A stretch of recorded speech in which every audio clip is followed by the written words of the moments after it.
43 करोड़ रुपया में कितने लोगों का जान बच जाएगा। और एक बार गांव में बाढ़ आएगा, एक ब्लॉक में बाढ़ आएगा तो 100 करोड़ रुपया पैसा बांट दिया जाएगा। ये देख सकते हैं आप, ये मेरा डेटा नहीं है। आपके पास है क्या? बिहार सरकार के पास ये डेटा नहीं होगा? अरे सब नेता के पास है। क्या बात सुनिए ना, आप लोग नहीं जानते हैं, यहाँ तो जाति में हम लोग उलझे हुए हैं। वो लोग क्या करता है कि अपने खेत की तरफ से रोड पास करा देता है, अपना खेत का जमीन जो है वो महंगा कर लेता है। ये नहीं जानता। मानवा डुमरी है, जाके पता कीजिएगा। मेरी माँ जब बीमार थी ना तो नाव पे जो है वो गाँव से 10 किलोमीटर दूर सुगौली जाती थी इलाज कराने जब बीमार होते। और 6 महीना पहले हम कह रहे हैं कि हमें चिवड़ा मीठा नहीं चाहिए, हेलीकॉप्टर से चिवड़ा मीठा जो पानी में ये लोग फेंक देते हैं, हमें वो नहीं चाहिए। हमें अस्थाई समाधान चाहिए, किसी भी हाल में अस्थाई समाधान चाहिए। और लेके जा रहा हूँ। में बैठे लोग नहीं सोच रहे अस्थाई समाधान के लिए, मनीष कश्यप क्यों सोच रहे हैं? इन लोगों को जगाएंगे, ये लोग सोचेंगे, और ये लोग जिस दिन जग जाएंगे उस दिन अस्थाई समाधान हो जाएगा। ये सारा अंग्रेजी में समझेंगे, अंग्रेजी में समझाएंगे, हिंदी में समझेंगे, हिंदी में समझाएंगे, जिस भाषा में समझेंगे उस भाषा में समझाएंगे। देखिए सब अभी मेरी मौजूदगी पटना एयरपोर्ट पर है और हमारे साथ सन ऑफ बिहार मनीष कश्यप है। कल जैसे सत्ता में उलटफेर देखने के लिए मिला, उसके बाद विधानसभा के बाहर काफी बवाल भी हुआ। और अभी आज आप कहाँ पहले जा रही है? पहले मैं जल संसाधन मंत्री जी से मिलने जा रहा हूँ, प्रयास करूंगा उनसे मिलके। देखिए बाढ़ अभी 6 महीना बाद आने वाला है, ठीक है। हमें आपदा रिलीफ फंड नहीं चाहिए। तो टेंशन आपको क्यों है? बाढ़ को सरकार को क्यों नहीं है? अरे हमारे घर वाले बाढ़ में डूबे हैं। जिस दिन आपके घर वाले डूबेंगे ना उस दिन आपको टेंशन होगा। मेरा घर मानवा डुमरी है, जाके पता कीजिएगा। मेरी माँ जब बीमार थी ना तो नाव पे जो है वो गांव से 10 किलोमीटर दूर सुगौली जाती थी इलाज कराने जब बीमार होती थी। पहले तो जाके पता कीजिएगा, मानवा डुमरी मेरा घर है, और पूछिएगा वहां पे लोगों से कि ये बात सत्य है कि नहीं। और मेरे गांव का हर एक आदमी ये प्रॉब्लम फेस किया है। तो हम जा रहे हैं वहां पे, और 6 महीना पहले हम कह रहे हैं कि हमें चिवड़ा मीठा नहीं चाहिए, हेलीकॉप्टर से चिवड़ा मीठा जो पानी में ये लोग फेंक देते हैं, हमें वो नहीं चाहिए। हमें अस्थाई समाधान चाहिए, और ये लोग अस्थाई समाधान कर सकते हैं। लेकिन ये लोग अस्थाई समाधान कर लेंगे तो इन लोगों का पेट का रोजी रोटी कैसे चलेगा? नेता लोग कमाएंगे कैसे? जब आपदा आता है तो उसमें जो फंड अलॉट होता है उसका जो है और ये नहीं होता, ऑडिट नहीं होता है उसमें। मतलब कि 5 टन चिवड़ा खरीद के और 50,000 टन दिखा देंगे, 5 टन मीठा खरीद के और 50 टन मीठा दिखा देंगे, उसका कोई ऑडिट नहीं होता। वो ये लोग इस बार आप मतलब कह रहे चूड़ा मीठा नहीं चाहिए, और हेलीकॉप्टर सर्वे भी नहीं चाहिए। तो फिर क्या चाहिए इस बार? हेलीकॉप्टर में बैठ के ये लोग सर्वे करते हैं, और हेलीकॉप्टर में बैठ के एगो कैमरामैन फोटो खींच लेता है कि मुख्यमंत्री जी सर्वे किए, नीचे देखे। अरे नीचे हेलीकॉप्टर के उतने ऊंचाई से नीचे दिखता क्या है कि कौन डूबा कौन मरा? कुछ नहीं दिखता है। जब कोसी में बाढ़ आता है, बागमती में बाढ़ आता है, गंडक में बाढ़ आता है, जब कमला में बाढ़ आता है, उधरी के नदियों में, उत्तर बिहार के नदियों में सबसे ज्यादा बाढ़ आता है, तो कौन डूबा कौन मरा ये क्या कुछ नहीं देख पाते। हमें आपदा रिलीफ फंड नहीं चाहिए। हमें भी तो मिलता है मुआवजा 6,000, आपका जान मार दूं और 6,000 रुपया दे दूं, 6,000 रुपया में आपके बाप माँ सही खुश हो जाएंगे क्या? बताइए। एगो विधायक जी के बेटा को डुबा दीजिए पानी में और कहिए कि 6,000 रुपया आपदा केंद्र में दे देंगे। विधायक जी का फ्लैट जो है वो तोड़ दीजिए।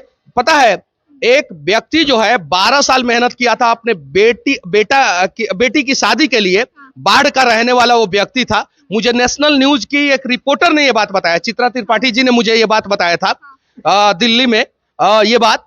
और उसका घर जब डूब गया, घर बनवाया वो, और घर में ही कुछ पैसा रखा था अपनी बेटी की शादी के लिए, गहना रखा था, और नदी ने घर काट लिया। 10, 11, 12 साल उसने मेहनत किया था, और जब बाढ़ में उसका घर डूब गया, उसका पैसा डूब गया, उसका गहना डूब गया, तो सरकार ने 6,000 रुपया दिया था। ये क्या है? ये कहीं नहीं तो कहीं गंदा और भद्दा मजाक है। हम अपना इंफ्रास्ट्रक्चर इतना मजबूत बिहार वासियों को चाहिए क्या बाढ़ में? बिहार वासियों को बाढ़ से रिलीफ चाहिए। बाढ़ में अब मरना नहीं है बिहार के लोगों को। और सरकारें आएंगी, सरकारें जाएंगी, चाहे वो आरजेडी का हो, जदयू का, बीजेपी का हो, फर्क नहीं पड़ता। सवाल होना चाहिए और हम सवाल करेंगे इन लोगों से। हमें अस्थाई समाधान चाहिए, किसी भी हाल में अस्थाई समाधान चाहिए। और लेके जा रहा हूँ। में बैठे लोग नहीं सोच रहे अस्थाई समाधान के लिए, मनीष कश्यप क्यों सोच रहे हैं? इन लोगों को जगाएंगे, ये लोग सोचेंगे, और ये लोग जिस दिन जग जाएंगे उस दिन अस्थाई समाधान हो जाएगा। ये सारा अंग्रेजी में समझेंगे, अंग्रेजी में समझाएंगे, हिंदी में समझेंगे, हिंदी में समझाएंगे, जिस भाषा में समझेंगे उस भाषा में समझाएंगे। देखिए सब डेटा निकाले हैं, और ये मेरा डेटा नहीं है, ये विकिपीडिया का डेटा है, ये गवर्नमेंट ऑफ इंडिया का डेटा है। ये देखिए गवर्नमेंट ऑफ इंडिया का डेटा है ये ऐसे ही मैं डेटा नहीं निकाला हूं। और बड़ी मुश्किल से ये सब डेटा निकलता है, और निकाल के मैं दूंगा भाई कि हमको जो है, ये देखिए गवर्नमेंट ऑफ इंडिया का मैं एक डेटा दिखा रहा हूं आपको, जिसमें 18 रुपया 75 पैसा बिजली का कॉस्ट आ गया, तो वहां से कैंसिल कर दिया गया। क्या लिखा हुआ, 18 रुपया 67 पैसा पर यूनिट जो है वो आ गया, और यहाँ पे जो है लगभग 8 रुपया बिजली का कॉस्ट है। तो ये मतलब कि हाइड्रो पावर प्रोजेक्ट था, तो अगर कॉस्टली हो गया तो उसको मल्टीपर्पस बना दीजिए ना। सिंगल पर्पस अगर एयरपोर्ट बनाएंगे, सिंगल पर्पस घाटे में चल रहा है तो मल्टीपर्पस बना देते हैं। जैसे इसके अंदर रेस्टोरेंट खोल देते हैं, बाहर रेस्टोरेंट खोल देते हैं, पार्किंग का पैसा लेने लगते हैं। तो जब डैम बना रहे हैं आप, सिंगल पर्पस डैम बना रहे हैं, 18 रुपया 67 पैसा जो है कॉस्ट आ रहा है, मल्टीपर्पस बना दीजिए, वहां पे पार्क बना दीजिए, वहां पे रोड बना दीजिए, रोड का टोल लेना शुरू कर दीजिए, मल्टीपर्पस हो जाएगा। वहां पे जो है कुछ डेवलप कर दीजिए राजगीर जैसा, और वहां पे पैसा लेना शुरू कर दीजिए, और 50% सब्सिडी स्टेट गवर्नमेंट दे दे, 50% सब्सिडी सेंट्रल गवर्नमेंट दे दे। अरे इससे क्या होगा, अगर आप जो है 18 रुपया यहाँ पे दिखा रहे हैं कि 18 रुपया जो है पर यूनिट आ जाएगा, 18 रुपया 67 पैसा पर यूनिट आ जाएगा। अरे उससे कितने लोगों का जान बच जाएगा बाढ़ के समय में, ये नहीं देख रहे हैं। मतलब कि ये जान बच जाएगा तो फिर चूरा मीठा कैसे बटाएगा? हाँ, ये 43 करोड़ रुपया में कितने लोगों का जान बच जाएगा। और एक बार गांव में बाढ़ आएगा, एक ब्लॉक में बाढ़ आएगा तो 100 करोड़ रुपया पैसा बांट दिया जाएगा। ये देखिए, ये डेटा है, ये गवर्नमेंट का डेटा है, ये मेरा डेटा नहीं है। अरे सुधार कीजिए ना भाई, हम निकाल देंगे इतना, हम पढ़े लिखे आदमी हैं, हम अनपढ़ नहीं है, हम निकालेंगे डेटा, हम दिखाएंगे बिहार के लोगों को सारे। ये मेरा डेटा नहीं है, ये सारा आपको क्या लगता है जो डेटा आपके पास है, बिहार सरकार के पास ये डेटा नहीं होगा? सुनिए, मिनिस्ट्री ऑफ पावर का है, government of India ministry of power का है, सेंट्रल इलेक्ट्रिसिटी अथॉरिटी का है, सचिव कार्यालय का है, ऑफिस ऑफ सेक्रेटरी का है ये डेटा।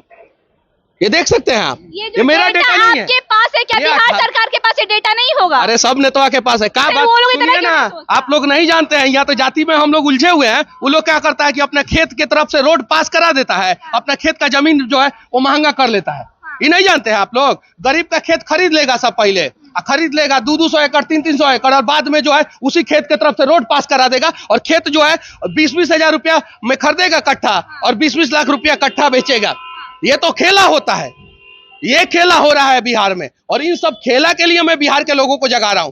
मुझे किसी से लोभ लालच नहीं है, और किसी का सरकार है किसी का जाए, हमको फर्क नहीं पड़ता। एगो सरकार ने जेल में डलवाया था तो उसको गिरा दिए, दूसरा सरकार बना है, काम करेगा तो ठीक है, नहीं करेगा तो उसके भी खिलाफ हम लोग लाठी लेके खड़ा हो जाएंगे। सरकार गिराने की बात दोबारा कह रहे हैं, जो आप मतलब बोलते हैं वो सत्य साबित आजकल बिहार में है। नवादा, रजौली नवादा और बख्तियारपुर जो रोड बन रहा है उसमें अनेकों फ्लाईओवर गिरने वाले हैं। अभी बोल रहा हूँ मैं, भविष्यवाणी अब कर एकदम नहीं सुधारे। अरे नहीं सुधरेंगे तो कन्फर्म गिरेगा, और आज का आज आप जांच करा लीजिए, उसमें कितनी सारी अनियमितता है। कल मैं नवादा गया था ना, परसों नवादा गया था ना, सब देख के आया हूँ, सब बनाया हूँ वीडियो, एकदम गलत तरीके से काम हो रहा है। एक बार फिर से बिहार सरकार तैयार हो जाए मनीष कश्यप के भविष्यवाणी सत्य होने के लिए। एकदम सुधरे नहीं तो सत्य होगा भविष्यवाणी, सुधरे नहीं। बिहार सरकार को जब बिहार वासियों की चिंता नहीं, तो फिर मनीष कश्यप को इतनी चिंता क्यों है? चिंता करना पड़ेगा। इन गरीबों का भाग्य जो है बनाने की जिम्मेवारी जो है विधानसभा में बैठे विधायक और सांसद और मंत्रियों की है। उन लोगों मिलेगा तो विधानसभा जाना पसंद कीजिएगा? इन लोगों को भेजना पसंद करूंगा, ऐसे लोगों को घरों से निकाल के भेजना पसंद करूंगा। एकदम 50% जो है मध्यम वर्गीय और गरीब परिवार के बच्चे जो है विधानसभा और लोकसभा में जिस दिन घुस जाएंगे, उस दिन जो है भारत में कोई गरीब नहीं रहेगा। अब पता है, हम बात करते हैं कि हम अमेरिका बनेंगे। अमेरिका में चुनाव कौन लड़ता है? ज्यादातर मिडिल क्लास के लोग, बच्चे लड़ते हैं। कनाडा में चुनाव जस्टिन ट्रूडो कौन थे? सबसे कम उम्र के प्रधानमंत्री बन गए कनाडा में, 34 साल के उम्र में प्रधानमंत्री बन गए जस्टिन ट्रूडो। आप इजराइल की बात करते हैं, आप अमेरिका की बात करते हैं, तो वहां से बराक ओबामा कौन थे बराक ओबामा? तो आप वहां की बात करते हैं, जब जाते हैं कि भारत जो है उतना सक्षम हो, उतना आगे जाए, तो भाई हिस्सेदारी भी दे दो भाई। विधानसभा और लोकसभा में मध्यम वर्गीय और गरीब परिवार के बच्चों की हिस्सेदारी दे दो। यहाँ पे तो अरबों रुपया करोड़ों रुपया खर्चा करना पड़ता है चुनाव में, और जो खर्चा करता है उसी को लोग वोट देता है, और जो खर्चा नहीं करता है उसको लोग कहता है अरे इसका औकात नहीं है। अरे जिसका औकात नहीं है वही आपका औकात समझेगा, और जिसका ज्यादा औकात है वो आपको औकात में दिखा देगा। ये सारी चीजें समझने की जरूरत है। और बस आपने बाढ़ पे बात किया, तो क्या लगता है आने वाले दिनों में बिहार वासियों को बाढ़ से रिलीफ मिलेगा? एकदम बिल्कुल मिलना चाहिए, क्यों नहीं मिलना चाहिए। बाढ़ पे अगर कंट्रोल हो जाएगा बिहार में, अगर बाढ़ पे कंट्रोल हो जाएगा बिहार में, तो मैं बोल रहा हूं ना कि 20 लाख लोगों को रोजगार मिलेगा। कैसे रोजगार मिलेगा? हाइड्रो पावर प्लांट बनेगा, उसके बगल में एक कॉलेज बनेगा, हॉस्पिटल बनेगा, हाइड्रो पावर प्लांट बनेगा, तो दोनों साइड जो है रोड बनेगा, रोड के बगल में जमीनें महंगी हो जाएगी, वहां पे दुकान बनेगा, शोरूम बनेगा, और बाढ़ भी नहीं आएगा क्षेत्र में। तो प्रत्यक्ष और अप्रत्यक्ष रूप से 20 लाख लोगों को बाढ़ से अगर कंट्रोल कर लिया जाए तो रोजगार मिलेगा, और जो उत्तर बिहार है वो पूरा खुशहाल हो जाएगा, और उत्तर बिहार की पानी जो है दक्षिण बिहार में आ जाएगा, तो दक्षिण बिहार का भी सूखा का समस्या का समाधान हो जाएगा। चूड़ा मिठा का बात किया कि इस बार बिहार वासी चूड़ा मिठा नहीं लेंगे, तो इस बार बिहार वासी क्या लेंगे? नहीं लेंगे, अपना अधिकार लेंगे अपना। हम बाढ़ आने से 6 महीना पहले ही ना बोल दे रहे हैं कि कोई नेता हवा चेतावनी दे रहे हैं क्या? नेताओं को आप चेतावनी दे रहे हैं? सुनिए ना, ये लोग हमारे जख्मों पे नमक छिड़कने का काम करते हैं। साला हम बाढ़ में डूब रहे हैं, इधर उधर नेताजी हवाई जहाज से सर्वेक्षण कर रहे हैं। मतलब कौन बात हो गया? इस बार मनीष कश्यप चेतावनी दे रहे हैं क्या नेताओं को कि इस बार हवाई निरीक्षण नहीं चलेगा? नहीं चलना चाहिए हवाई अगर मुख्यमंत्री जी और कोई भी हो, कोई भी, या ये जो बाढ़ का जो मंत्री होते हैं, आपदा मंत्री होते हैं, जो भी अपना पैजामा भिगाते हुए बाढ़ के पानी में घुसे, बाढ़ के पानी में घुसे, और तब जो है हम लोग देखेंगे। नहीं तो हवाई सर्वेक्षण करने वाले लोगों को इस बार बिहार एक्सेप्ट नहीं करेगा। हवाई सर्वेक्षण करने वाले नेताओं को इस बार बिहार एक्सेप्ट नहीं करेगा, और मनीष कश्यप का ये भी कहना है कि इस बार हवाई सर्वेक्षण भी नहीं चलेगा और चूड़ा मिठा स्कीम भी नहीं चलेगा। इस बार बस यही चलेगा कि कैसे बिहार को रिलीफ मिले। आई खबरों के लिए बने रहे, जय हिंद।